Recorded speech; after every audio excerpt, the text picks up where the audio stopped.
Boa noite, nação alvinegra. Ricardinho na área. A pedidos, a galera gostou muito da outra entrevista do nosso vice-presidente André Silva, que eu fui obrigado, entre aspas, a convidá-lo novamente. Seja bem-vindo, André. Boa noite, muito obrigado pelo convite novamente. Muito feliz, a gente, assim, você vê quando uma conversa é boa, que fora do ar a conversa flui maravilhosamente também, né? Apesar de algumas interrupções, ela flui maravilhosamente bem. Então, assim, eu estou muito feliz de estar aqui de volta e vamos lá seguir em frente. Eu que agradeço. Outra coisa também, a respeito da sua outra entrevista anterior, né? O pessoal tá me perguntando muito, vem cá, e como é que conseguiram o Louco Abreu? Como é que foi essa contratação? Inclusive, eu soube que foi assim um negócio meio pitoresco, meio engraçado. Como é que você conseguiu contratar o Louco Abreu? Bom, eu estava no dia 31 de dezembro, quando os jogadores saem de férias, é a época que o vice-presidente de futebol, o diretor de futebol mais trabalham. Porque é a época que você tem que fazer contratação, você tem que dispensar alguns jogadores. Então é um período que você trabalha muito. E eu estava 31 de dezembro, a gente estava precisando dar uma reforçada no time, a gente queria trazer uns jogadores que tivessem um mental forte, né? Porque a gente vinha de 3 derrotas pro Flamengo em final. Flamengo não, desculpa. O time da Lagoa. O time da Lagoa, tem razão. Obrigado. E aí o Anderson Barro me liga, eu tava em casa, deitado, no sofá, esperando a hora para ir passar o Réveillon na casa da minha mãe. E aí o Anderson Barro me liga e fala assim, Louco Abreu, o que você acha? Eu já pulei, já abri o laptop, entrei na época a gente usava um programa chamado Soccer Association, e vi os números do Louco. Ele estava jogando no Ares da Grécia, não tinha jogado muito, mas não tinha tido contusão grave, não tinha tido nada e tal. Mas ele não tá jogando muito, ele falou, mas ele não tá jogando muito no Ares, mas na seleção ele tá jogando. Seleção uruguaia. Certo. Falei, pô, eu gosto sim, acho que é uma boa, vamos tentar. E aí o Anderson entrou em contato com o empresário dele, chamava-se Jorge, aliás, uma águia, um empresário águia. E aí, quando foi no início de janeiro, o Louco bateu aqui no Rio, né? Eu fui buscá-lo no aeroporto, não imaginava que já ia ter torcida esperando ele. Olha. Foi assim, uma grata surpresa, que tinha assim, lembro que tava o Rafa da Loucos, tinha torcedores da Fogoró, acho que o Rodrigo Mancha, e vários torcedores, acho que tinha pelo menos uns 80 torcedores. Ele veio com 3 empresários, eu fui pegá-lo no carro e aí fui sozinho. Eu lembro que ele sentou na frente comigo, os empresários vieram no banco de trás e fomos para General Severiano para poder fechar o contrato. E aí quando a gente chega lá, Fluminense, que sempre foi uma pedra no meu sapato para a contratação, porque eles tinham o suporte financeiro da Unimed, então para eles era muito mais fácil do que para a gente, começou a mandar mensagem para o Jorge, que era o empresário do Louco Abreu. Olha. Isso acabou estendendo a feitura do contrato até quase 2 horas da manhã. Isso era 5 e pouco da tarde, porque a gente teve que ir aumentando o valor. Porque você imagina, já tinha imprensa fotografado ele sendo buscado por mim no aeroporto. A torcida já tinha ido lá receber ele. Aí imagina a gente perder pro Fluminense ele naquele momento. E aí a gente acabou tendo que fazer uns ajustes no contrato para que permitisse que ele fosse contratado, e ele ajudou muito, né? Ele e o Herrera deram uma mental muito forte ao clube, ao elenco, e isso ajudou muito para que a gente em 2010 conseguisse ganhar deles na final. Na verdade nem teve final, né? A gente ganhou o primeiro e o segundo turno e foi campeão direto, e graças a todo o grupo e a ajuda do Herrera e do Louco Abreu. Então foi um negócio interessante, né? Que foi na virada do ano. Foi na virada do ano, e conseguimos contratar ele no começo. Os primeiros dias de janeiro ele chegou, e aí a gente conseguiu fazer o contrato, ele voltou ao Uruguai para pegar as coisas, trazer a documentação, e aí a gente começou a pré-temporada, e aí graças a Deus fomos campeão. A gente não era campeão desde 2006, né? E aí fomos campeão carioca de novo, foi maravilhoso. Foi um espetáculo. assim, quando o jogo acabou, né, eu desmaiei. Foi A mesmo? tensão era tão grande, assim, que quando o jogo Caramba. acabou, eu desmaiei, assim. Eu fui pro vestiário sem saber direito o que eu tava fazendo. Os seguranças me segurando e tal, e eu fui pro vestiário meio assim, atônito, sem saber o que estava acontecendo. Foi uma tensão muito grande, né? Tava aquela coisa de 3 anos sofrendo e sendo injustiçado pela arbitragem e tudo. Isso. Então, foi bem difícil, e aí a gente consegue acho que saiu um peso muito grande naquele momento, né? Exato. E foi muito emocionante, porque teve de tudo naquele jogo. Inclusive o pênalti que o Jefferson defendeu foi um espetáculo. e o gol de cavadinha do Louco Abreu. Eu brinco com o Louco, ele fica pra morrer, que ele foi o culpado do que aconteceu com o Bruno, que o Bruno ficou tão mal de cabeça depois da cavadinha que ele acabou. É O verdade. Louco fica pau da vida comigo. Não faça isso, não fala isso, não fala isso. Inclusive, se Deus quiser, quando o Louco estiver aqui no Brasil, vamos trazê-lo aqui no podcast do Vamos Ricardinho sim. na Ele área. gosta muito do Emílio, vamos sim. É? Vamos sim. E tem gente que ainda gosta do Emílio? Você Tem tem muita certeza? gente. É? Tem muita gente. O Louco fez um programa na época da Rádio Botafogo. A gente fez ele lá no Uruguai, se eu não me engano, e foi muito legal. A gente fez junto, a gente veio para um restaurante aqui em Olha. Copacabana e aí fizemos vinho online, foi muito legal. Isso nos primórdios, né? Olha, Era que coisa bem. bacana. Ele se tornou um botafoguense, eu acho. Ele não me fala isso porque ele diz que é a mesma coisa. Mas eu acho que o Louco hoje é mais botafoguense que nacional. É impressionante. Você sabe que a segunda pele dele, a camisa, acho que ele estava jogando no Figueirense, se eu não me engano, contra o time da Lagoa. E aí saiu um gol, aí ele levantou a camisa, mostrou o escudo do Botafogo e beijou o escudo do Glorioso. Ele tomou até amarelo por causa disso. Foi, tomou até amarelo por causa disso. Ele é apaixonado pelo Botafogo. Agora, não porque como ele está como treinador, normalmente ele tem jogos no mesmo dia que a gente. Ah, tá. Mas antes dele ser treinador, quando ele jogava, ele me perturbava durante os jogos, mandando mensagem. Olha. O tempo todo, tem que fazer isso, tem que fazer aquilo, tem que fazer isso, tem que fazer aquilo e tal. Isso. Eu tenho um sonho muito grande de ver ainda o Louco dirigindo o Botafogo como treinador. Seria Eu interessantíssimo. tenho um sonho disso aí. Vamos E ver.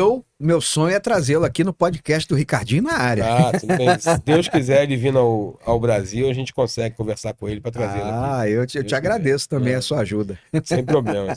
Ele vai ter um prazer, tenho certeza. Vice-presidente, agora vamos conversar de gestão.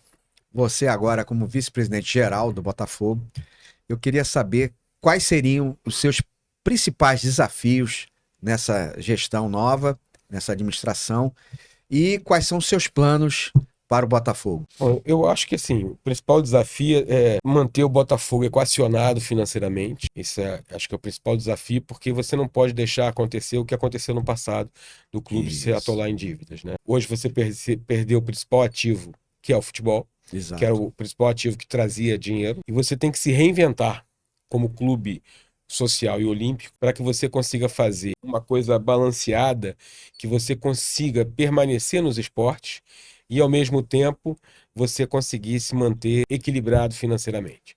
Eu acho que essa é o maior desafio que eu e João Paulo vamos ter. O segundo maior desafio que eu considero é a gente conseguir resolver o problema do Morisco Mar, né? E assim, isso é uma questão que incomoda muito a mim e ao João Paulo, de ter um cartão postal do Rio de Janeiro fechado daquela forma. Uma piscina olímpica espetacular. Pois é. Então, assim, só que o custo de obra é muito grande. Porque a área é muito grande, né? Sim. Só para fazer uma obra, para segurar um pouco a estrutura e tirar o peso de concreto que havia lá em cima, o presidente do César gastou 3 milhões. Caramba! Você avalia o custo que é para fazer a obra toda. O do Césio acha que se gasta de 12 a 15 milhões. É muito dinheiro. Entendeu? Muito dinheiro. A gente não sabe exatamente quanto gasta.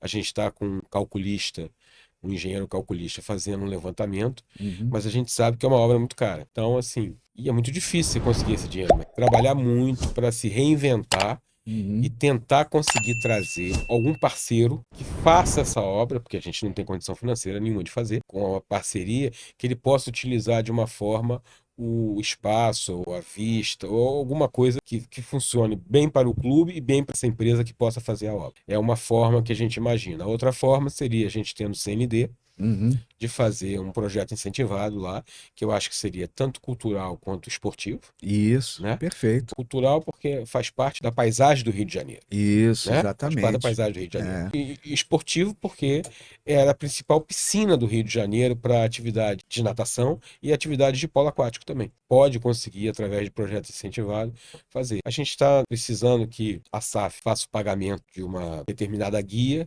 que é a única guia que está faltando para que a gente consiga a obtenção das certidões para poder ter direito ao projeto incentivado. Isso até que eu gostaria que você esclarecesse, vice-presidente, a respeito disso, porque algumas pessoas desconhecem, perguntando, mas o Botafogo não tem 10% da SAF? Então não entra 10% da receita da SAF para o Botafogo, para o clube? Cabe uma explicação, né? Eu gostaria que você explicasse que esse dinheiro não vem de vez. Não, o Botafogo tem 10%, sim, mas ele só vai ter o lucro, a sua parte no lucro, sim, ou os royalties distribuídos, após o pagamento de todas as dívidas que tinham. Eles pediram prorrogação de 10 para 15, já passou um ano, então daqui a 14 anos. Exato. Porque muita gente acha, o Botafogo agora, o clube, né, tá nadando em dinheiro porque tá entrando 10% pro clube. Não entra nenhum real.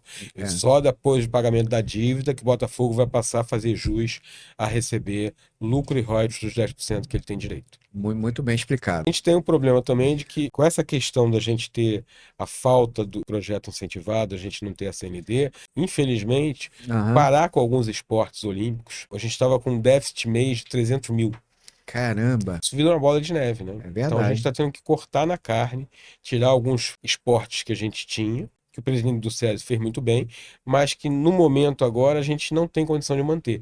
E aí a gente acredita que quando a gente tiver a certidão, a CND, a gente vai ter condição de fazer todos esses esportes em alto nível, porque você vai ter um patrocínio específico para cada esporte. É muito interessante. A respeito do CND, a importância ser paga é muito alta? Eu não lembro quanto é, mas não é barato, perto de 1 milhão.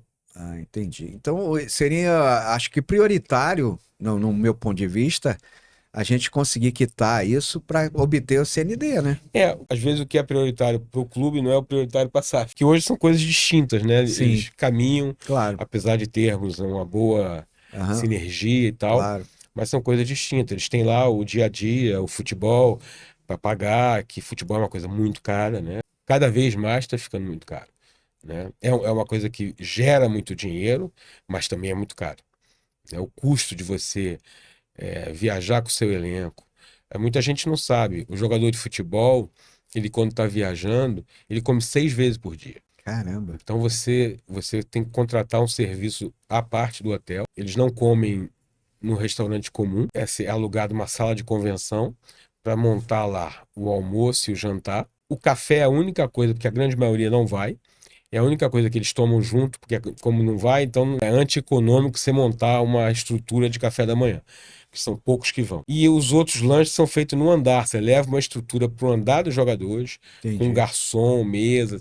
Então você vê, só aí já é caro. Você tem mais as passagens aéreas e hoje grande parte é feito com voo fretado. Entendi. Que é mais caro ainda. Então o futebol é muito caro. Mas aí, deixando o futebol à parte, já que é por conta da SAF, não é por conta do clube. Então, a prioridade da atual gestão seria equacionar financeiramente o clube, as dívidas, e tentar recuperar o Morisco Mar.